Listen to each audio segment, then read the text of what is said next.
Late night taco delivery. Late night taco delivery. Late night taco delivery. Late night taco delivery. Hello, ladies and gentlemen. How are you this evening? I am Daniel Gill, I'm Jonathan Knoll. and welcome back to Late Night Taco Delivery, Our nerd podcast. our nerd podcast, where we nerd out about cool stuff and give a little bit of information. Yep. So previously we were doing the history of special effects. Mm-hmm. And we have gotten into part 3 now. This is the Yes. third and final piece. Dear No God, more, thank please. God. Oh, we are finito. Yes. Something that John and I were talking about is from this point onward, basically, it's now the history of computer effects. Pretty much. I mean, all we have left are the 1990s and the aughts, basically. Yeah. And from where we left off with The Abyss, we go Back to the Future, Indiana Jones and the Last Crusade, and then we hit the 90s like a brick. Right. But first that, let's talk about what we're nerding out right now. What's making us happy as nerds? Okay, I actually had to think long and hard about this, but being that you're Mr. Christmas and I'm not as much, Oh, yeah. I actually have one thing every year that makes me ridiculously happy, and it's incredibly nerdy. Okay. And it is Christmas in the Stars, the Star Wars holiday album. Oh, yes. What do you get a Wookiee when he already has a comb? R2-D2, we wish you a Merry Christmas. Which, as I'm sure... Why don't you go ahead and tell us a little bit of trivia about that? That isn't actually the one that you're thinking of. It's actually the final track, The Meaning of Christmas. Really? Yeah, and that one has the first paying gig for John Bon Jovi. I could have sworn it was Merry Christmas R2-D2. Nope, it is the final track, and the reason why is because in the story, Mm-hmm. John Bon Jovi's character is the son of Santa Claus. Yeah, just wrap your mind around that. New Jersey represent. Indeed. Well, I was aware of this album for many, many years because my sister is a very large Star Wars nerd. I mean, she was of the age when A New Hope first came out. She was about 8 or 9, and she's had ever since she's nursed an undying love of Harrison Ford. But she has a box actually says Star Wars, and it's just nothing but Star Wars stuff. Sheesh. She has like the Pepperidge Farms C-3PO cookies in there. She's got all of her action figures. She's got collector's cards she's gotten over the years. I've been told that she has a life-size stand-up of Han Solo in her classroom. Yeah, she does not. She doesn't mess around. Yeah, I kind of know that one, and we'll eventually also be talking about toys because, again, it's the last bit of the history of special effects. Yeah. This week in the news, we have the interview being a huge hullabaloo. Oh yeah, this has been quite ridiculous. Apparently, not North Korea staged an attack on Sony Pictures and proceeded to totally screw them up, and Sony ran away with their tail between their legs. Oh, poor Sony. There, Sony. It's okay. Apparently, the hackers, which are called the Guardians of Peace, have left a rather hilarious self-serving note saying, "Congratulations for listening to us. Now you will never release the interview in any form on DVD, Blu-ray, or any other way." Apparently, North Korea has declared we had nothing to do with this, and we would be more than happy to help you solve this problem, and there will be dire consequences if you do not get our help. Apparently, there's a petition to airdrop copies of the interview over North Korea. I think it's a horrible idea. I think it's hilarious. Ironically, yes. Although, here's even more irony, a little more insult to the injury here. Mm-hmm. Today, the country's internet just collapsed. Yes, North Korea's internet is down.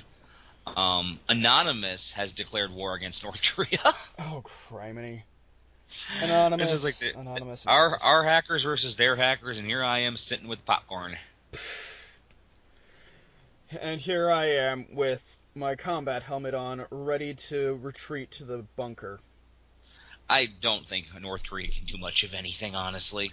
Well, neither do I, but it's always a good idea to, be aware. It's sort of like when they remade Red Dawn a few years ago, which was just a stellarly smart idea. Notice the sarcasm in my voice. Mm-hmm. That originally it was us versus the Chinese, and then we went, oh wait, China's one of our biggest markets. We probably shouldn't piss them off, so they digitally changed everything to being North Korea, which makes it even funnier that North Korea could actually try to invade the United States. We also had a DC versus Marvel fan trailer go up that went viral. I heard about that. I have not had a chance to see it yet. I saw it this morning. I like it. The people who made it clearly understand the concept of if an item is flying to one end of the screen, it will show up from the other end of the screen from a different perspective. Yeah, that's pretty cool. So it looks pretty convincing, but at the same time, I can also recognize where everything comes from. Right. Yeah, the DC versus Marvel was always a big thing when I was reading comics. I remember Spider-Man meets Superman, and the Batman versus the Hulk. And then there was the whole, in the 1990s, there was the DC versus Marvel, which actually launched its own comic book line called Amalgam. Yeah. Which was kind of interesting to read, honestly. Was it Bruce Wayne, Agent of S.H.I.E.L.D.? I like that. Somehow that speaks to me. And they had Batman mixed with Wolverine. He was called Dark Claw or something. It was the 90s. That's all I remember. Clearly. Then there was the DC, the Avengers versus the Justice League, which was almost like 30 years before they finally got that sucker out. More like 25, but still, it was a long time. George Perez had been working on that for a while. Anyway, what's making me happy, nerd-wise, is Benedict Cumberbatch has been announced as the new Doctor Strange, which will be the next wave of Marvel movies. Actually, I heard that... No, wait, Doctor Strange is a movie. Did you know that there's also a Daredevil series coming out? Yes, it's Netflix. It's going to be part of the Marvel Knights series. I'm so excited about that. Yeah, they got that. They got Jessica Jones. They just announced the new Power Man. Yes, I heard. I saw about it just as I got home today. I wonder if they're going to pull Moon Knight into this at any point, because he's also another street-level superhero for Marvel. I'd be interested to see that. And if they pull in Moon Knight, then they should probably also pull in Cloak and Dagger. Oh, I would love that. I loved Cloak and Dagger growing up. I thought that was one of the darker comics out there, but it was really well done. Yeah, it's cool stuff there. Oh, yeah. Then there's the announcement from the BBC that they're going to be doing a theme park based on some of the properties. Yes, they're going to including have Sherlock and Doctor Who. And that's pretty much the only ones anyone's ever talking about. I'm sure they have other things. I just can't think of anything off the top of my head. They really do. I doubt they'd ever do anything with Orphan Black in that case, but if they did... No, really, tell us how you really feel. I think it's an interesting series and all that, but I don't think it would make for I don't think it necessarily lends itself to a theme park. Let's just say that. Okay. I can understand that. They could also go a little more old school and pull in some stuff like Adam Adamant Lives and the Avengers. The Avengers, what was that? There's the Lost People or something. There was about a group of kids that were. Are you talking the about Third People? Are you talking about Land of the Lost? No, that was American. That was a Sid Mary Cross. That's what I thought. Yeah. Yeah, it was like the Third People or something. I can't remember exactly what it was called. But yeah. I had a friend of mine that's huge in that series.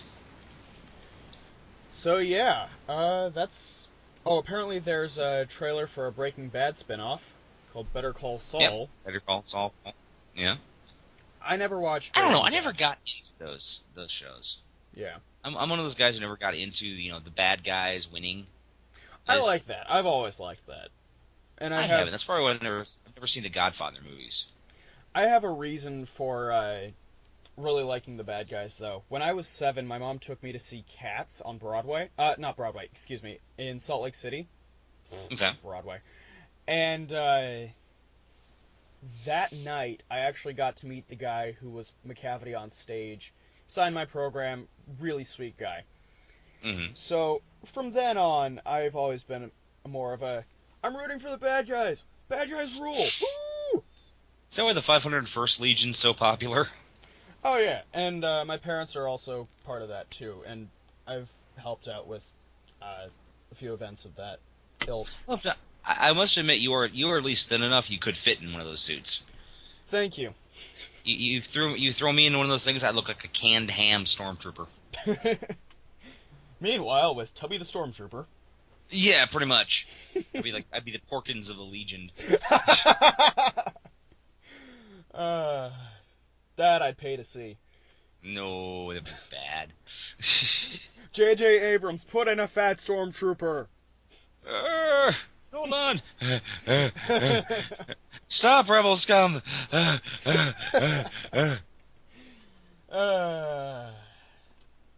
Anyway. Yes, anyway. Oh. Shall we get back to our films? Or you got something else? I have one more story. Okay. So, recently, the evil empire that we work for had an event, or is holding an event this week, the week of Christmas, basically, where all the registers are open. Oh, yes.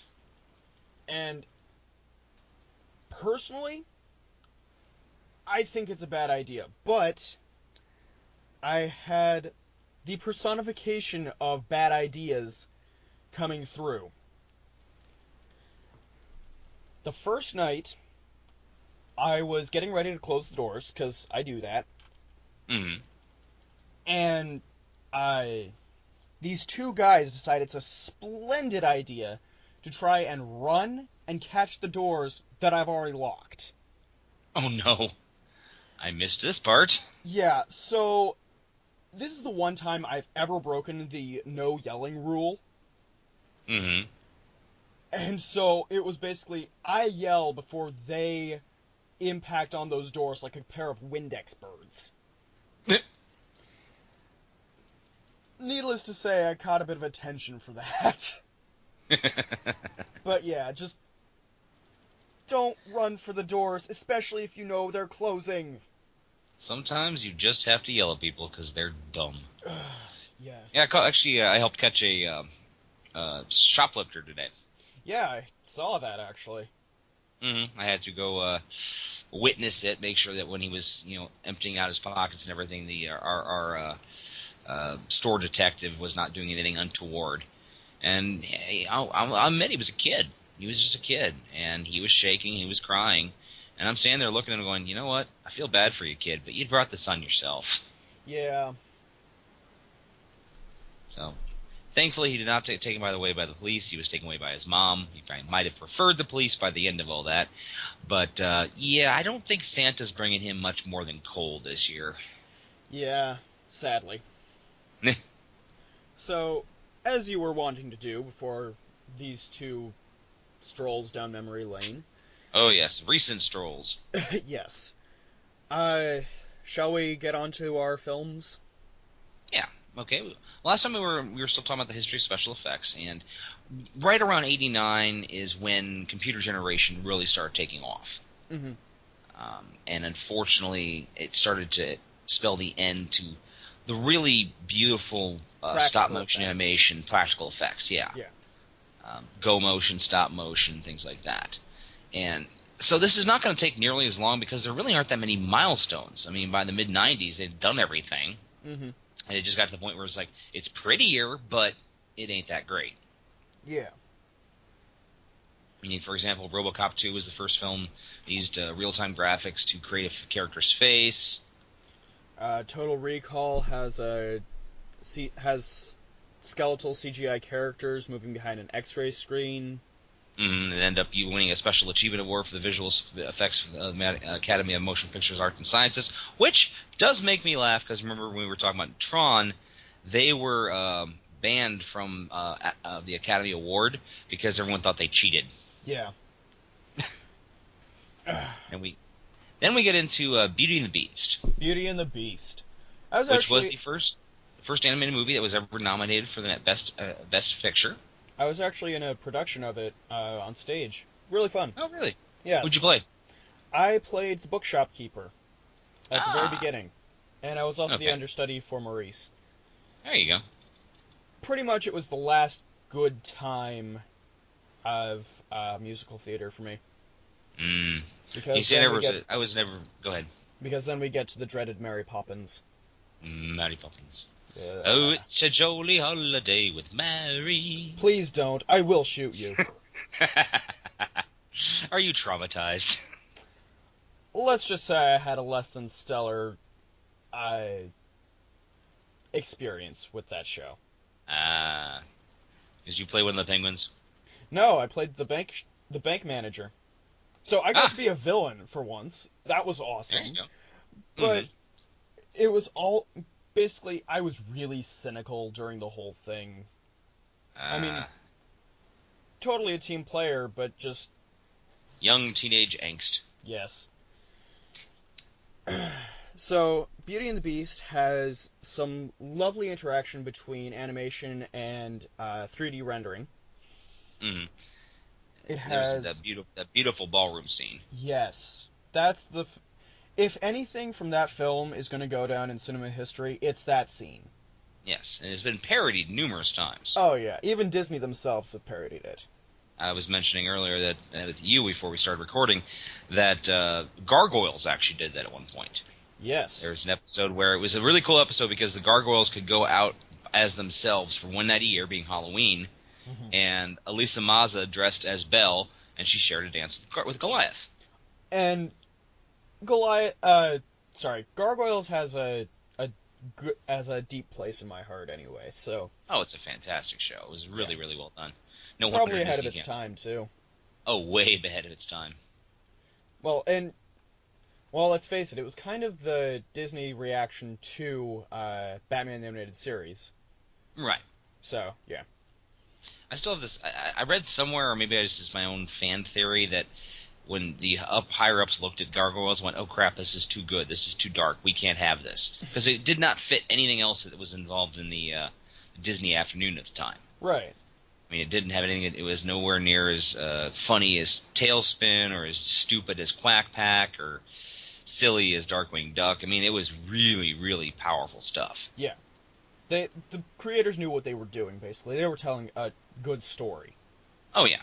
I still think the world tour went on a little bit too long, but well, yeah, if the show had lasted longer, then it wouldn't have gone too long.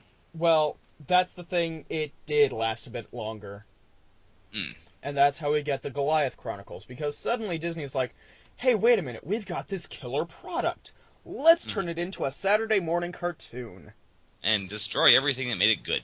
Pretty much. And Lord knows it did. Yep. Anyway. Shortly after, Beauty and the Beast, we have Star Trek The Undiscovered Country, which has zero gravity stuff, which was really cool.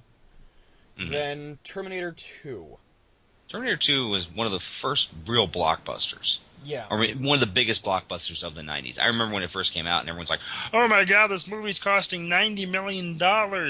That's ridiculous. So now I'm just like, 260 is like average. No, 150 is like average these days, seriously. Yeah, but it had some pretty cool special effects, including mirrored surfaces on the humans and, stuff like that. It's really cool. It's really cool. Actually, one of the funny things is that the bad guy, Robert Patrick, he went to BGSU.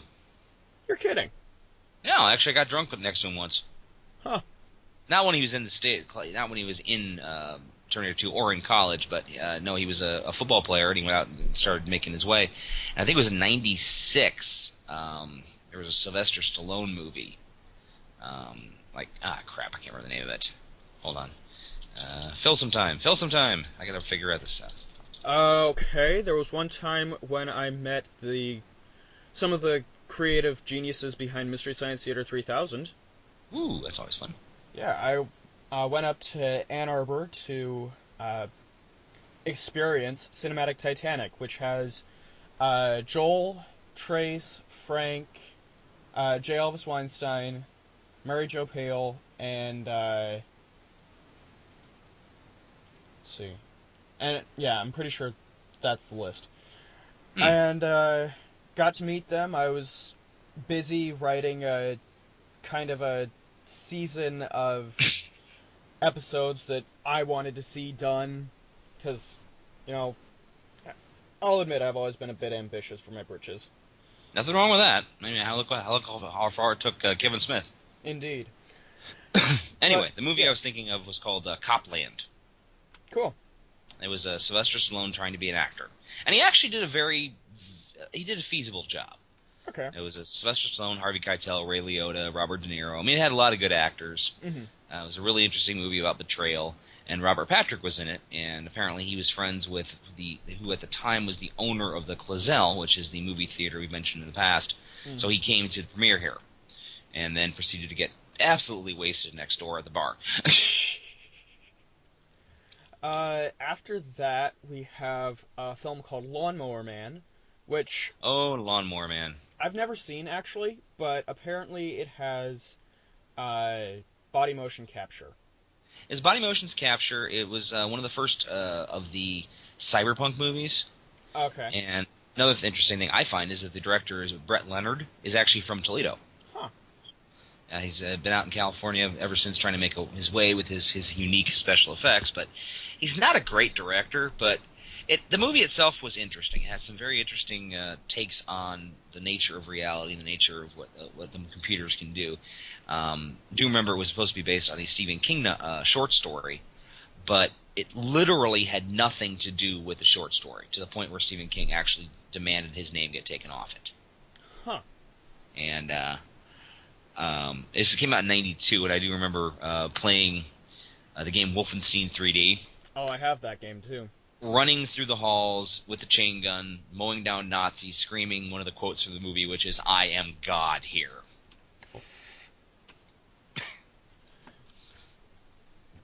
I gotta admit, I love the ID Software games. id Software was some fun games. I never actually played Rage. Yeah, I really got on with Doom, but that's another show entirely. Oh, that's another show. That's oh my god, those are the games we loved when we were kids. Yes. Or just younger. Okay, then we get to actually Jurassic. this is it's got hit one thing with Muppet Christmas Carol. Okay. That was the first movie that didn't use blue screen. It used a green screen, which is now the standard for when you're doing compositing. And it allowed for filming against a full black night sky. And before we get to Jurassic Park, which is '93, I do want to mention a little bit of the movie Bram Stoker's Dracula. Okay. That came out in 1992. It was one of the last movies Francis Ford Coppola made that was, decent. It was a fantastic movie. Great gothic film. Great job by Gary Oldman and what's his name? Crap, my head's...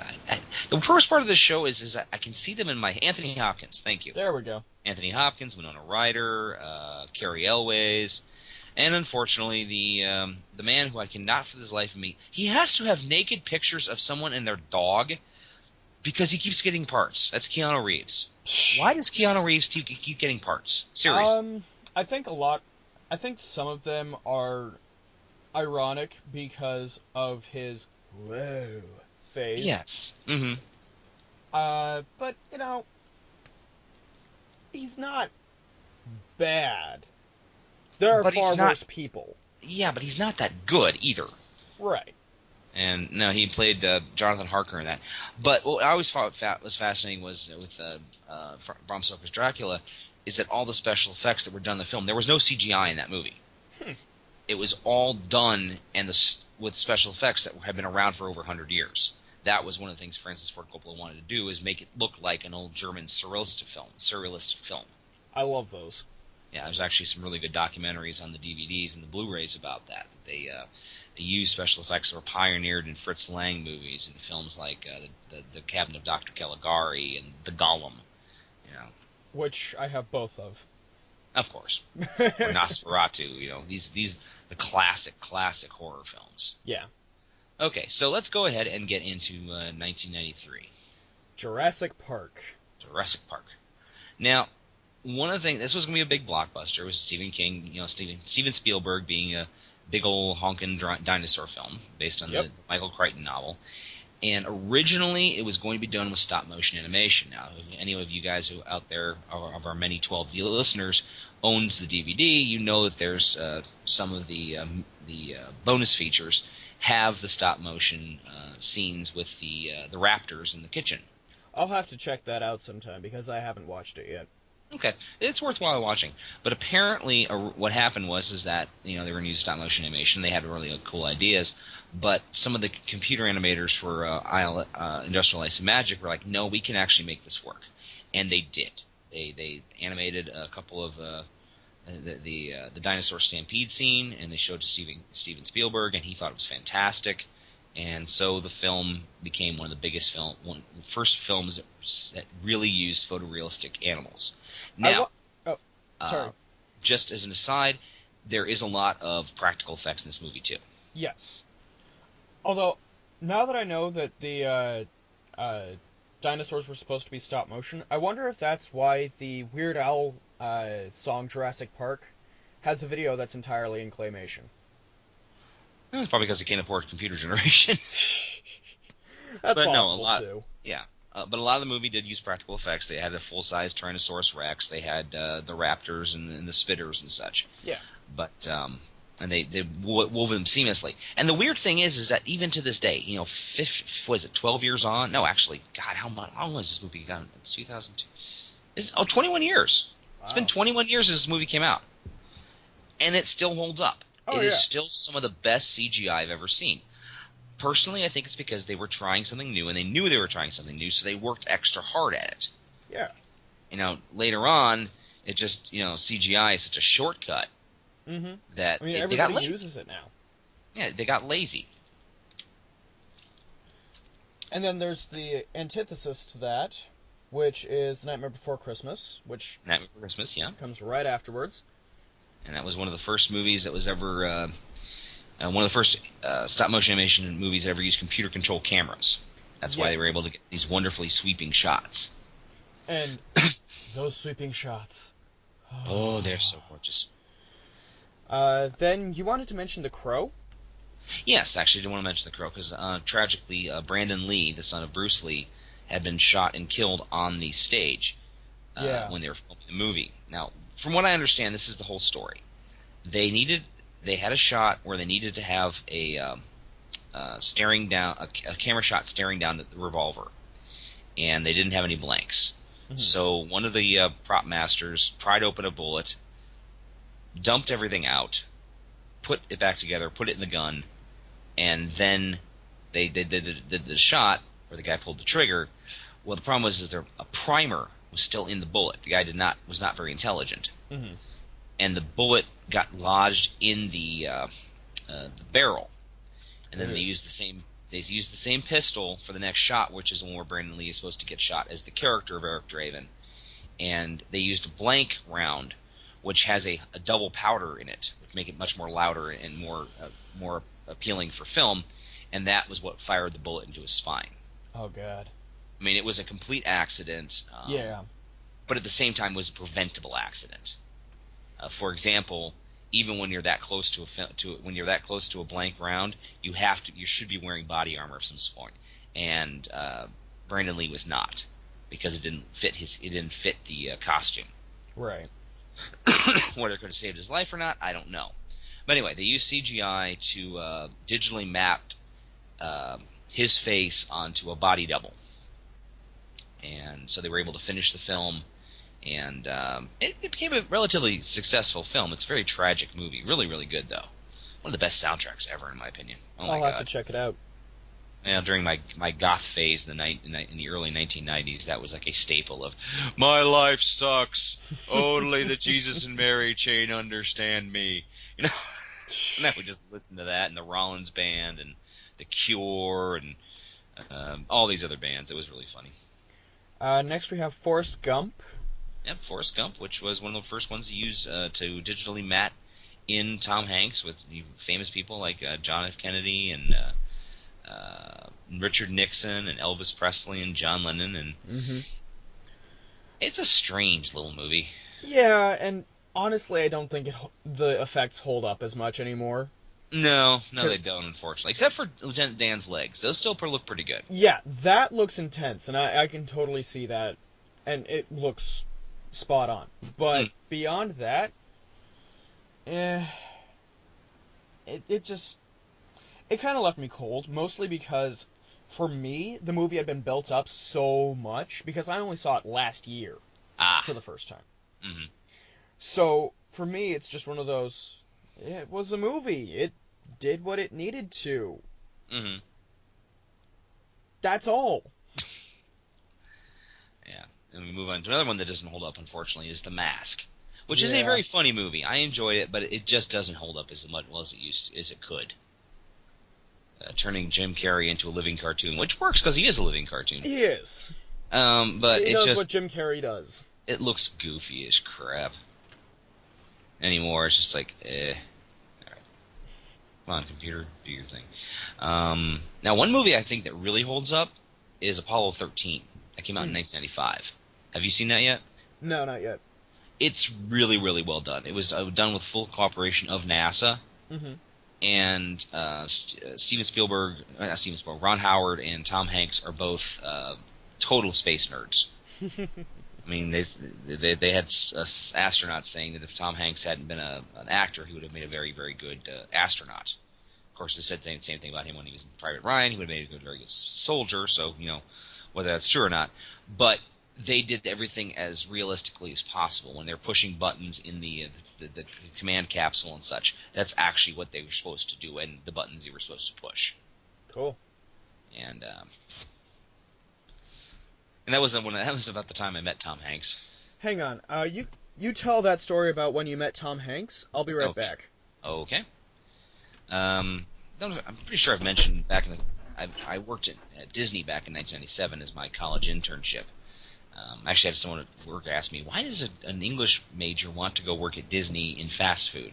Well, the idea was originally I was going to try to build up some contacts so I could get into their entertainment industry. And I met a couple of cool people. Met a couple of animators, including a very strange evening when we got drunk, and they showed me the X-rated version of Lion King. Never thought I'd see that in my life. Oh It boy. was literally 15 seconds of Nala and Simba doing the nasty in pencil test. But anyway, no, meeting Tom Hanks. It was when, after Apollo 13, he and Ron Howard decided to do a mini-series called From Earth to the Moon for HBO. I've watched it. It's incredibly boring. Don't bother. Okay. But it was shot at the Disney MGM Studios over 1997, because at the time Disney MGM Studios had the best production facilities in Florida, and it was within driving distance of Cape Canaveral, so they could go get a bunch of the old capsules and parts and the space sites and such.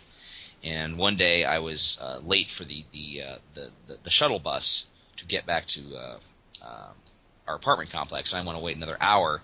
So I'm barreling across Disney MGM Studios, jumping over hedges, going backstage, doing stuff you're not supposed to do. But I was late, and I didn't really care. And I come around the corner backstage, and there's Tom Hanks wearing a polo shirt, and these two guys in suits, and they're talking. And I literally skidded to a halt, and went, "You're Tom Hanks!" And he kind of looked and went, "Yeah, and you look just like my friend BJ." And I kept going. Because my friend BJ looks like Tom Hanks, but, it sounded funnier that way. Huh. That is odd. Yep. Okay, so let's continue on. Uh, now, there Bat- are some great movies that are mentioned in the history, but like I said, it's not really changing the technology like we were talking about. It's just changing the artistic quality. Yeah, like Batman Forever has digital stunt doubles. Mm-hmm. Let's face it, Batman Forever is really the first point of the downward spiral of comic book movies in the 90s. Yeah, Joel Schumacher just needed to stop. He needed to go away. He needs to go away. Every time he comes back, it's like, no, Mr. Schumacher, stop, please. You've done your time. You have your money. Just, retire with your pool boy. Enjoy your life of a well respected homosexual. We don't mind. Just enjoy yourself. But no, it's just 8mm. He made 8mm, and that is one of the worst movies I've ever seen in my life. Nicolas Cage. Oh God. You He just was- had to say Nicolas Cage. And Joel Well, Schumacher just... Oh my... Yeah. Oh my God! Oh Well, it was my like- God! Apparently, when they were rebooting the Batman franchise from the excrement that was Batman and Robin, Joel Schumacher basically said, "Give me another chance. I can make a dark and violent movie." So he made 8mm, and it is just horrid. It's sorry, about a private investigator investigating a snuff movie, and it just goes downhill from there. Oh Christ. The thing is Nicolas Cage can be a good actor. He won the freaking Oscar. What happened, man? He can't say no because of tax reasons. That's what happened. Apparently. So he doesn't give a shit anymore. No, he does not care. But let's get back, shall we? Right, Toy Story 2. Let's talk about something that actually makes me happy. Toy Story, yes, Toy Story, 1995. The first full-length animated film made by Pixar. First film that I ever received on VHS for my birthday. As a kid, well, you were like, you were what, 4 or 5? No, I was 1. 1, wow. Yeah.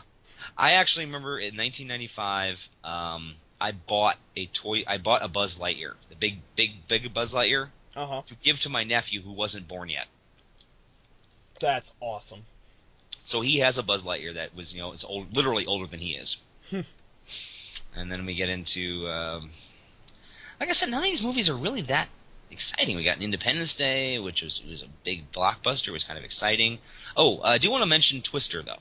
Okay, go for it. Simply because of Bill Paxton. That man is nuts, in a good way. Yeah.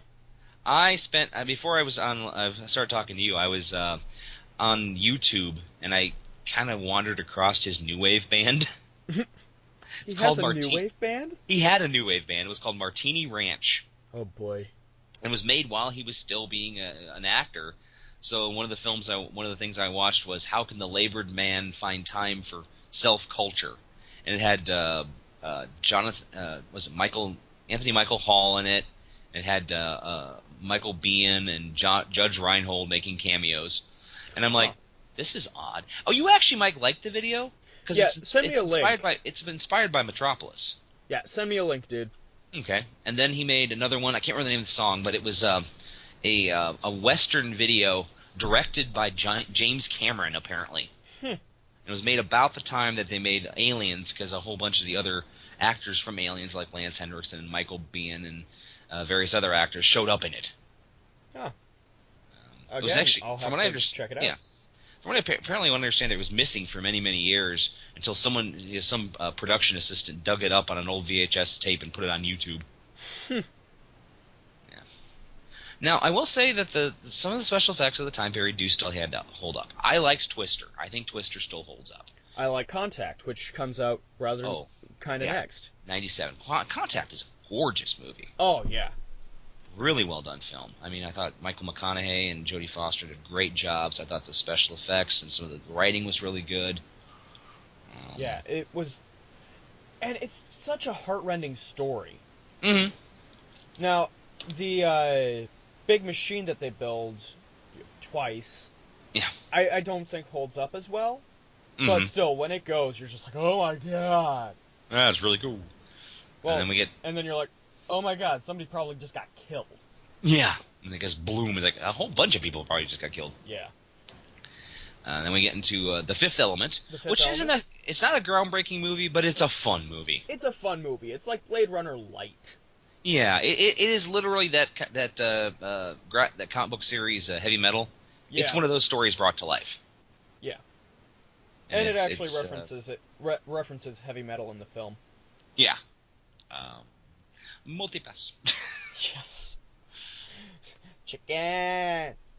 Now there were some big holes in that film. I mean, the obvious ones, but there were still ones that they could have made better. Because like when they had Luke Perry at the beginning for some god awful reason drawing the aliens, they never really referenced back there. It could have made sense to show to have his pictures being used by the monks to explain what they were doing. Yeah, I know, right?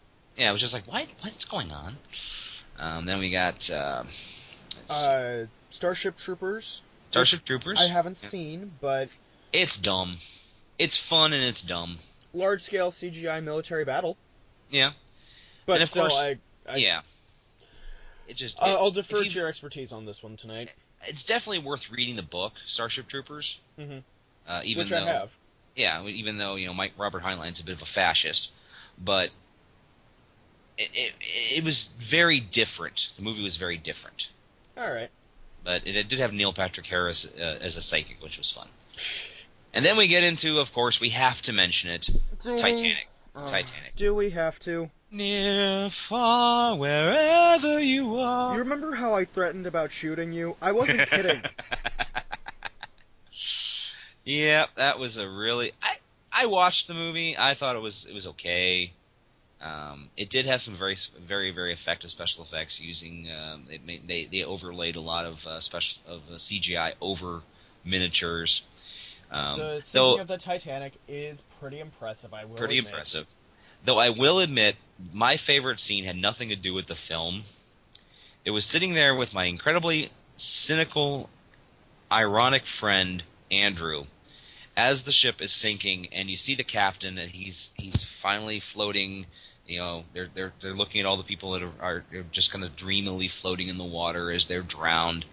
Yeah, that and was I looked really over spooky. I looked over at Andrew, and he's crying. I'm like, "Are you crying?" And he's like, "Shut up! Shut up!" However, apparently the original script for Titanic was just freaking out there. Really? Yeah, the original ending was going to basically have Bill Paxton character find the old lady while she's about to drop the blue diamond, and her granddaughter explained that she needs this is the ending of a cycle, and he just needs to let go like she's letting go, and they end up dancing and let it go. Yeah. Which I should probably do. Yeah. Then there's Ants, which I just like because of its, Okay, let's face it. Ants is interesting from just a sociological point of view. Yeah, from a technological to sociological point of view. Yeah. It's about, breaking barriers, breaking stereotypes. For me, it has a special place in my heart because it was the first DVD I ever watched. I remember watching it at my cousin's house quite often. Yeah, no, my old roommate Jason, who now works out for Sony Entertainment, making video games, he's so high up on the video games, he can't tell me what he's working on. That's tough, man. I know. I'm just like, dude, what video games is he working on? Oh my god, I'm doing all this amazing stuff, and I can't tell you about it. I'm like, screw you. Can he tell you about it afterwards? Yes, he can. Okay, there you go. He's been working on like one of the new one of the system, one of the new system games for PS4. One of the ones that's basically going to be the must-haves. Okay. But anyway, his boyfriend came out and had one of the first. His boyfriend's what you call an early adopter. Okay. Whenever the new technology comes out, he has to have it. And he was one of the first people to have one of the portable DVD players. Huh. So I got to sit there and watch Ants on a portable DVD player. Cool. At which point Jason and I went out and bought our own DVD player, and now both of us have these ridiculously large collections. That's a lot of fish. Oh yeah. And then we get into, let's see, The Prince of Egypt. Prince of Egypt was very nice. I liked it. It was a really well animated film with a lot of good special effects. Yes. And I'm not much for Bible stories, but this one I have to admit I really like. Yeah, it was well done. It had a lot of good stuff. Val Kilmer really did a good job on that one. Yeah. And Ray Fiennes, and then Patrick Stewart is the Pharaoh, and he was phenomenal. Mm-hmm.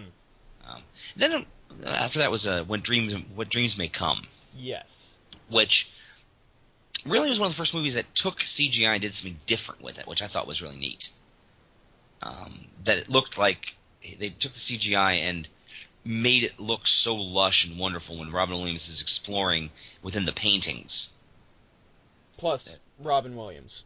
Robin Williams, yes. God bless his soul. God rest his soul. May he rest in peace. But no, it was a very well done film, really, really epic and lush. Let's see, what else we got? And then we got there. Yeah, Then we hit The Matrix, 1999. The thing is, The Matrix. When I watched that movie, mm-hmm. I didn't see anything groundbreaking. Well, yeah, not the first time. And really, I think it's more the fact that, for me, they bring back something that we talked about in our very first episode. Oh? Bullet speed. Yeah, bullet time. Yeah, I mean, that's how we got the first images of a horse all off the ground. Yeah, by having the series of cameras all set to go. Exactly. That's how they did the bullet time stuff, too. So, yeah. If that's the only groundbreaking thing in it, then so be it. Well, for me, I was back in the 90s, I watched a lot of Asian action films. Mm-hmm. And stuff like Wire Work and Bullet Time and all these other special effects, weird special effects were very highly stylized fighting were very popular in Asian cinema. And The Matrix was the first American film to bring that over here to a great effect. Yeah. So, I mean, don't get me wrong, I liked The Matrix, but I didn't see why everyone was like, oh my god, that's the most groundbreaking movie of all time. I'm like, really? No, I've seen these effects before. And then, one of my favorite guilty pleasures is The Mummy. Yes, I love The Mummy. It was just fun. I likened it to being an Indiana Jones movie without Indiana Jones. Agreed. Which is why when I play Lego Indiana Jones, I have to make a custom character of Rick O'Connell. Definitely. All right, 1999, we hit to episode 1. The Phantom Menace. I hated that movie. I'm sorry. I'm among those guys that absolutely detested that movie. That was the first Star Wars film that I actually saw in the theaters. So you're like my nephew. That was your movie. Yeah, that was the first one that I experienced. So you have different feelings than I do. Yeah. For me, it was. Let me just tell you a quick story about me and the Phantom Menace. When they announced it in 1998 that they were filming the damn thing, I went into media lockdown.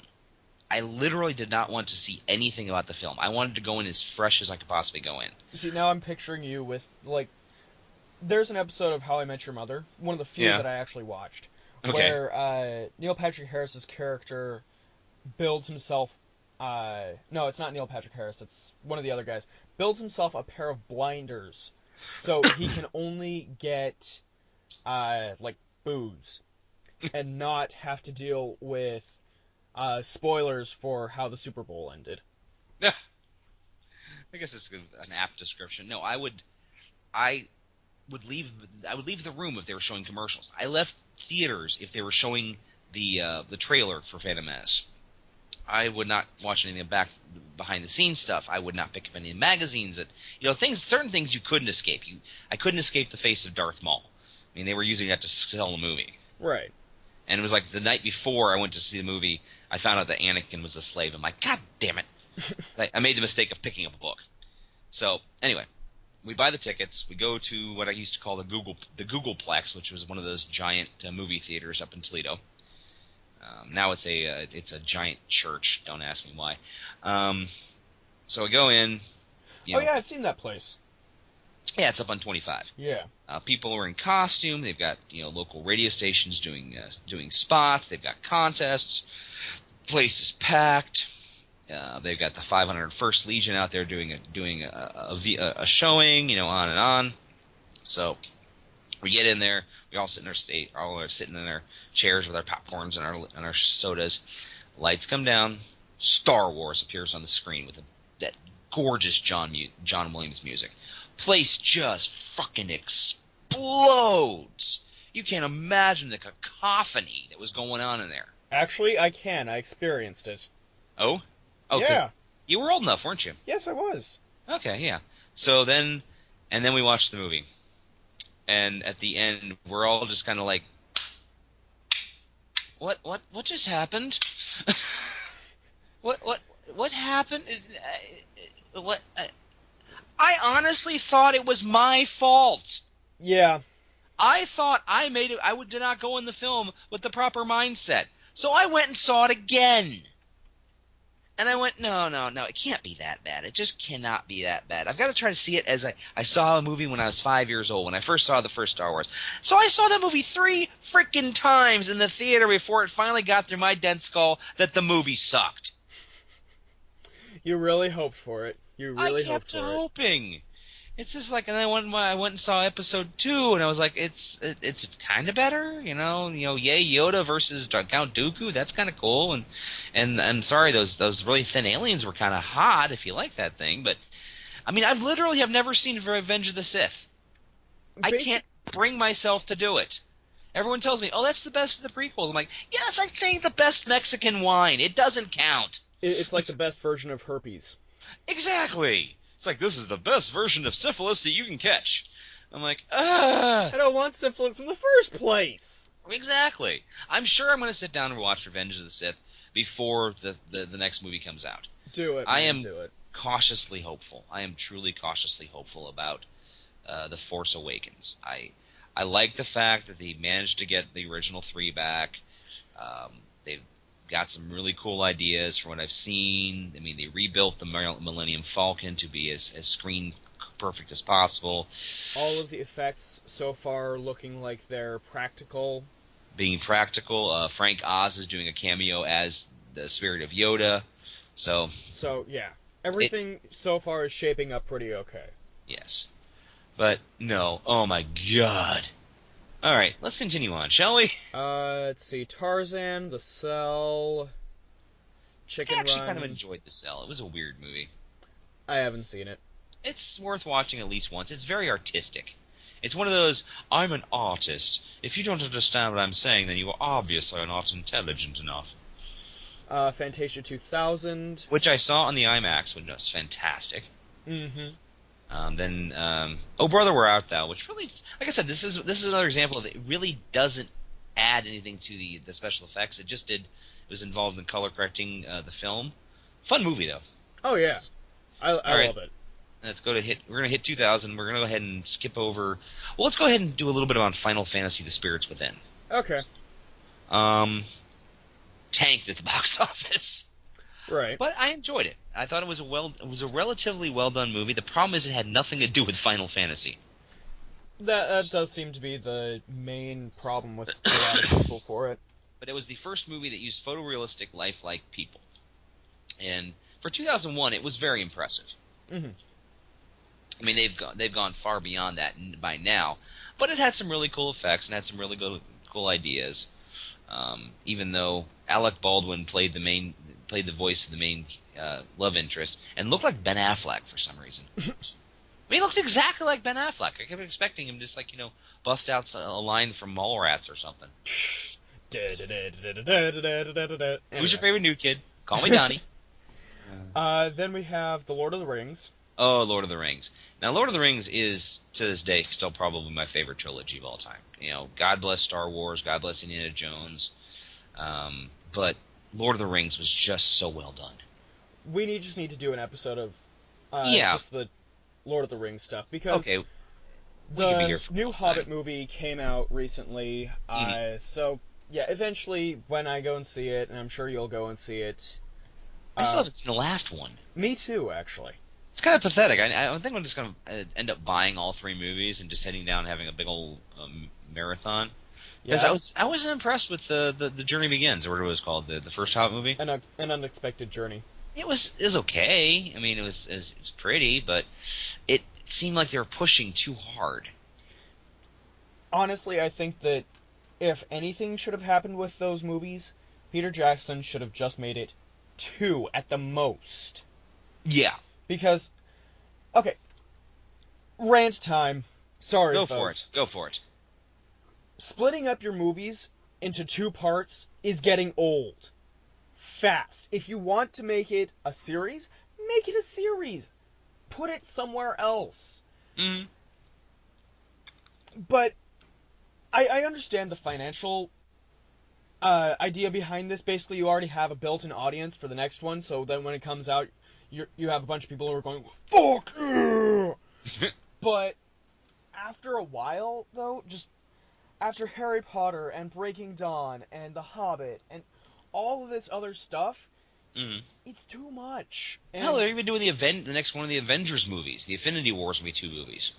The point I'm making here is that the storytelling is suffering for it. Yes. We're not having concise stories anymore. I have a very dear friend of mine who swears up and down that movies were better when they were an hour long. Hmm. And with all of this that's been going on, I'm starting to agree with him. Hmm. But yeah, just Well, I'm going to take the devil's advocate on that. hit me. When you're doing a film adaptation of a story, for example, Harry Potter and the Deathly Hallows. Deathly Hallows, it's a very thick book, and there's a lot of information to get out there. Yeah, And but when you cut it down too much, you're not going to make the audience happy, the ones that are familiar with it, and you do lose a lot. So getting that 2 films in there gave them a lot more leeway to really make the story more insightful. then freaking add an extra hour to the last movie if you really want to, and release an extended edition. But seriously, the last movie is an hour of battle. That's all. I mean, yeah, great that they did the pensive stuff and all of that, but still, it's an hour of battle that I could have just sat Glossed at home over. and glossed over. Yeah. Okay. Now, something with Mockingjay that I've heard a lot of people complain about. I'm not much of a Hunger Games fan, but Yeah, I read the books. That's about all I can say. what I've heard about it is that the movie was okay, but it was really in the last 5 minutes that it got really exciting. So basically, it's one of those situations of movies are suffering because the first part is all exposition, and then the second part is all action. We need to put those 2 parts back together again. So, there we go. My Okay. rant. All right. Well, I've been looking through other his special effects while you were talking. There's nothing that interesting. Yeah. We got The Matrix Low, The Pirates of the Caribbean, The Curse of Black Pearl, which I thought was another great film. Mm-hmm. I consider that to be like the Princess Bride of a new generation, because it was something for both men and women could enjoy that. Oh yeah, I really enjoyed that movie to death. Even though they're dragging Jack Sparrow through the ground by this point. Yeah, I mean, I liked On Stranger Tides, but I didn't watch the last 10 minutes of it. I have not seen it. I actually read the original novel it was based on, Mm-hmm. which had nothing to do with Pirates of the Caribbean. There was a novel. It was a pirate novel. It was from the mid '80s, and it ended up the rights got bought by Disney, and they figured, oh, this would make a great Pirates of the Caribbean movie. So that's how it happened. So I'm kind of leery of watching the film because I enjoyed the book so much, and I know it's going to have nothing to do with it. But as one of my favorite authors, Ernie Klein, says, that's another thing I needed to nerd out over. I forgot about this. The Ready Player One script has been finished. Woohoo! And they're shopping it around. I'm excited, dude. There's a short list of Christopher Nolan, Robert Zemeckis, a couple other people that they really would like to have make the film. I'd love to have Robert Zemeckis make the movie. Yes. Actually, yes. my personal favorite, Robert Zemeckis can do the special effects, but my real choice would be Joe Dante or Richard Donner. Okay, I can see that. Both classic '80s directors. Yeah. Give them one, and they're both getting up there, so give them one last hurrah. Give them one last shot at the ring. I Anyway, would like to say a few words about Sky Captain and the World of Tomorrow. Yeah, I was about to mention that. 2004 was Sky Captain of the World Tomorrow. Honestly, the whole movie is gorgeous to watch. It's one of those classic swashbuckling, we're in the urban setting stories, which I love to death. I'll admit, a lot of the serials like that are kind of a guilty pleasure for me. But it's gorgeous to watch. Right, but it just didn't do much. Yeah. I feel like it suffered I've- from not being marketed enough. Yeah, and that the style that it went for is what's commonly called in various fantasy groups as diesel punk. Yes. Which is like a fantasy sci-fi. It's not steampunk, but it's more modern, more 1940s, 30s, 40s.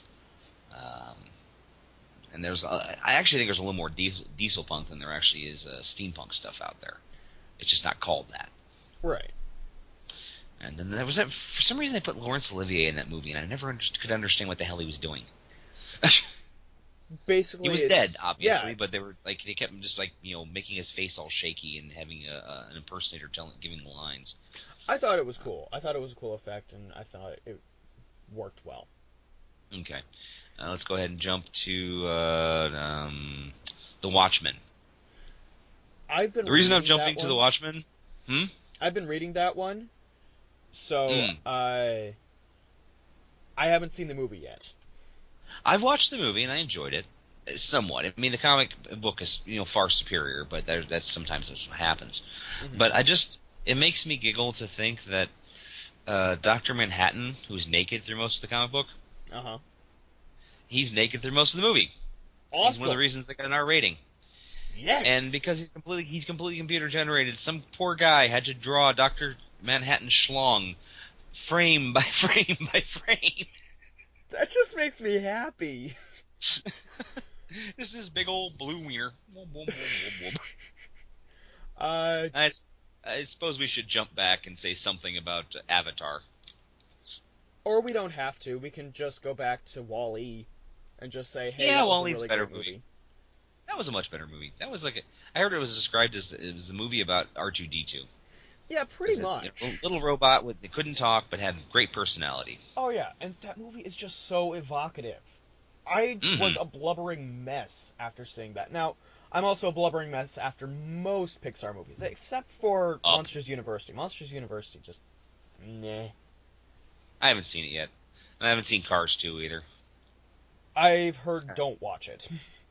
Yeah, Cars 2 is Pixar make Disney some money, goddammit. Yeah, apparently. Well, they made $12 billion worth of money on the merchandise alone. I mean, basically, Cars has made up for the lack of merchandising for every other Disney movie. Pretty much. I mean, the only one that ever you can really say has come close to the merchandising that Cars has is Toy Story. Mm-hmm. I mean, you don't see a Carl action figure from Up. Yeah. I mean, I've seen some dolls from Brave, but that's about it. And I've seen a stuffed Sully from Monsters Incorporated. Right. But Cars, they're still selling Cars and stuff in the stores, and it's still selling out. And really, I think by this point, Cars just belongs to Disney themselves, because they've gone on and made Planes and Planes 2 or whatever. And yeah. But it wasn't done under the supervision of Pixar, which is fine with me. Let's say a couple words about Inception. Okay, I've never actually seen that. I saw it in a class. I didn't get to see the whole thing, but it does look pretty cool, I will admit. Yeah. That's one of the reasons people are saying that. Go ahead. Honestly, the whole, it's a dream within a dream thing was kind of, okay, big whoop. I mean, what's so hard to get your head around? Seriously, it was not that hard. Yeah. So, yeah, internet, enough. Fish Levash. Fish Levash, yes. No, basically, that's one of the things. So Christopher Nolan's being approached to do Ready Player One, and I do not think he's right for that. Yeah, honestly, because Inception's got the whole virtual reality thing going on.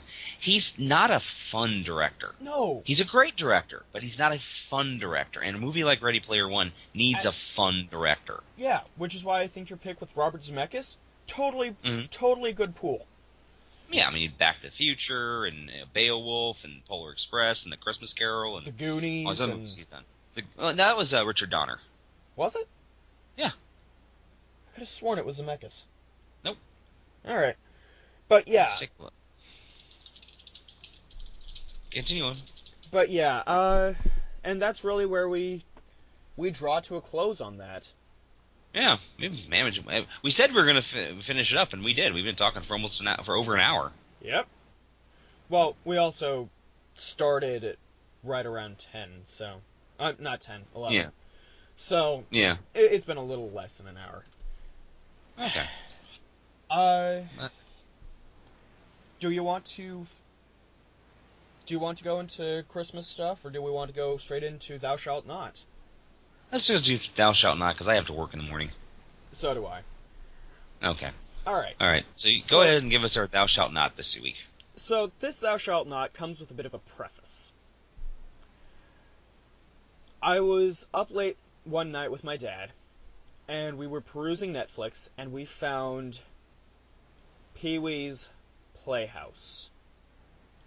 Yay!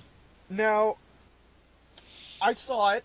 I saw the very first episode, and first of all, Cowboy Curtis was played by Lawrence Fishburne.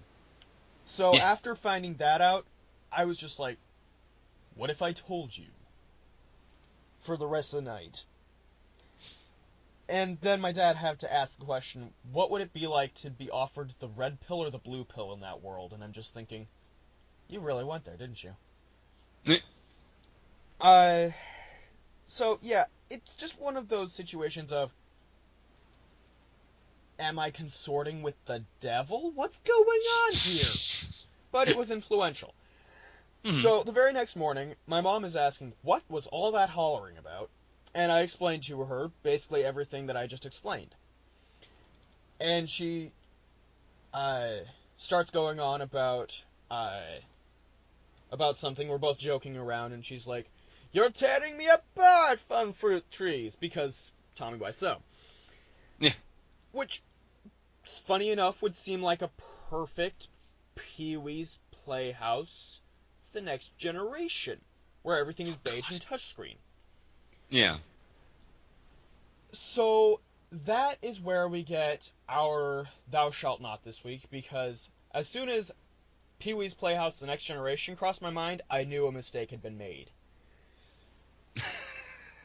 So, thou shalt not add The Next Generation to this. And obviously you have Pee-wee's Herman, The Next Generation. Yeah. And of course, being the dark bastard I am, first thing that popped into my head is Hogan's Heroes, The Next Generation. Set in the Hanoi Hilton in Vietnam. Oy. Okay, thou shalt not make, Monty Python, The Next Generation. Yeah, that was a time and a place, and unfortunately most modern comedy leaves me flat anyway. Yeah. And, unfortunately it will probably involve Adam Sandler somehow. Oh, Even though God, it's not no, much. no, God, no, no. Yeah. Another one I thought was, now there's a big move in toys these days to have, like Monster High, where it's the next generation of Frankenstein's monster and Dracula and the Wolfman and such. And then there's Ever After High, which is the children of Snow White and Cinderella. And the first thing that popped in my head is the Muppet Babies, the next generation. Christ. Children of Kermit the Frog and Miss Piggy and Fozzie the Bear and so on and so forth. Oh, Christ. Mhm. Gonzo and Camilla. Thank you for that, mental. Hey, you've been scarring me with that, Lion King story for the last few months. No. Cinema. Well, Oh yes, Simba. Hakuna Matata's. Anyway. I just had one. Misery, The Next Generation. Ugh. That's terrifying. I don't even know what to say about that one. I'm like,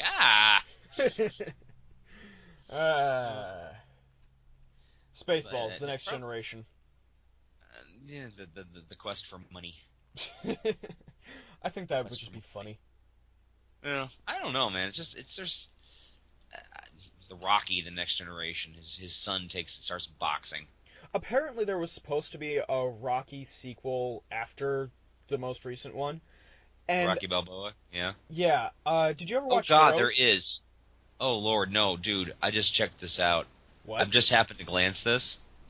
Stallone will reprise his role as Rocky Balboa in a spin-off film, Creed, which will focus on the grandson of his deceased friend, rival Apollo Creed, becoming a boxer.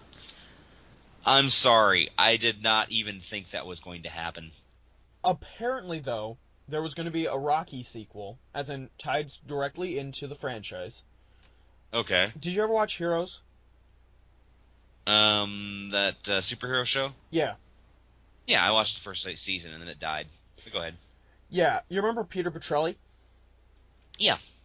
Yeah, he was supposed to be the son. Oh, jeez. Yeah. Fun fact. And Alright. I actually learned that about the same time that Heroes was dying, so... Hollywood there's a lot of always interesting things floating around Hollywood, both good and bad. Yeah. So, One of these days we'll actually do a whole bunch of research and find some of the worst ideas we've ever heard. Yes, we will. Like the horror sequel to E.T. You mean the porno wasn't enough? No, it was actually going to be done by Spielberg, and it was going to be about E.T.'s enemies of E.T. kidnapped Elliot, and E.T. has to save them. Oh, Christ. And they decided that the movie was perfect by itself, and please don't traumatize children with a glorious story. Thank you. Yes. See, I didn't use that word for you to make you happy. Yes, there was a lot of traumatization of children as the 80s. That's another thing. We should just do an entire episode of how the 80s movies for kids were the scariest time ever. And then they made sequels in like the 90s and early 2000s, and they're just all kind of... Really? Messed you made up. that? Yeah. Take it back. I don't want it. No, this you is kept evil. Clearly you kept the receipt, right? Right? You mean I'm stuck with this? No! It's like all those really bad Muppet movies they made when they were floundering around after Jim Henson died. Yeah. Although I'm Muppet sorry, Treasure Muppet- Island is awesome. I don't know. I mean, it's got Tim Curry, but Tim Curry's just a default awesome. Well, yeah. But I kind of, and there were parts of Muppet Christmas Carol I enjoyed, but there was some of the really, really dumb ones I watched. There was a special they made back in like 2002 or something for NBC. I remember it had cameos from Scrubs and Whoopi Goldberg and Rosanna Arquette and I can't remember Joan Cusack and Quentin Tarantino for some god awful reason. And they made the Muppet Wizard of Oz, and that just was awful. I remember seeing that, actually. Yeah, I watched it when I was moving. I was living in Florida. I watched it, and I'm like, this is bad. This is really bad. What happened, Disney? Because this was like the first thing that Disney did with the Muppets. Yeah. And this was, I worked there back in I did my internship back in '97, and I lived there from 2004 2006, and this was during the Eisner sucks stage, when pretty much no one was happy with him anymore. I mean, he had basically gotten to the point where he was just slapping the name Disney on things and expecting the money to roll in, no matter how subpar the quality was. We can talk about that in a future episode when we talk about the history of Disney. That's another episode. Okay. Well, we've been doing this for an hour and 20 minutes now. Yep. So, from all of us here at Late Night Taco Delivery, we invite you to participate in Thou Shalt Not on Twitter with the hashtag Thou Shalt Not. Please also add your episode number, though. Yes. And remember, when you're ordering your tacos, please make sure to remember if you want hot sauce or not. Yes. So... Oh, do we actually ever tell how we got the name of the show? Let's save that for next week. Okay, we'll do that. And we'll talk about whatever's interesting, plus we'll talk about what we got for Christmas and all the cool stuff that we got in the past for Christmas. Yes. So, from all of us here at Late Night Taco Delivery, I'm Jonathan Knoll. I'm Daniel Gill. And remember, have a week. Hot sauce. Have a week. Late Night Taco Delivery is performed by Daniel Gill and Jonathan Knoll. New creepy opening by Jonathan Knoll. If you have a suggestion for a future show, would like to participate in Thou Shalt Not, or just get in contact, drop us a line on Twitter at Radio Walrus Pod. Feel free to also comment on the site you found us on. You have listened to a production of Radioactive Walrus Entertainment.